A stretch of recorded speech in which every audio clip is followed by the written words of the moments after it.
So hello everyone, আমি জুই চলে এসেছি আবার একটি নতুন ভিডিও নিয়ে। আজ আমি গিয়েছিলাম গঙ্গারামপুরে ঠাকুর দেখতে। আমাদের দক্ষিণ দিনাজপুরের গঙ্গারামপুর শহরে এত সুন্দর সুন্দর প্যান্ডেল দেখতে আজ আমি মামার মামনি মিলে বেরিয়ে পড়লাম ঠাকুর দেখতে। প্রথমেই আমরা গিয়েছিলাম ভাতৃ স্পোর্টিং ক্লাবে। এই থিমটা শুধু একবার দেখো, জাস্ট ও প্যান্ডেলটি যত সুন্দর মা কালীও তেমনই সুন্দর।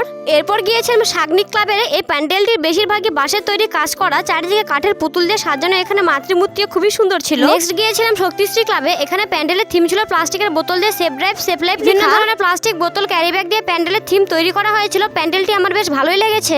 এরপর গিয়েছিলাম আরো একটি প্যান্ডেলে, তরুণের আহ্বান। এখানকার থিম কৃষিকাজ নিয়ে। এখানে গ্রামে কৃষিকাজের ঐতিহ্য তুলে ধরা হয়েছিল। এক কথায় অসাধারণ, আর এখানকার দারুণ প্রোগ্রামও হচ্ছিল। এরপর গিয়েছিলাম আরো একটি প্যান্ডেলে। এই প্যান্ডেলে মায়ের মূর্তি দেখে আমার রীতিমতো গায়ে কাটা দিচ্ছিল, এতটা মায়ের রূপটি ভয়ঙ্কর। লাস্ট প্যান্ডেল, জানি না এই প্যান্ডেলটির নাম কি, তবে প্যান্ডেলটি খুবই সুন্দর হয়েছে। নারী সুরক্ষার উপর তৈরি করা হয়েছিল প্যান্ডেলটি, তবুও নারীদের কোনো সুরক্ষা নেই, নারীরা আজও সেফ না। তোমরা কমেন্ট সেকশনে বলো, নারীরা আজও কি সুরক্ষা আছে?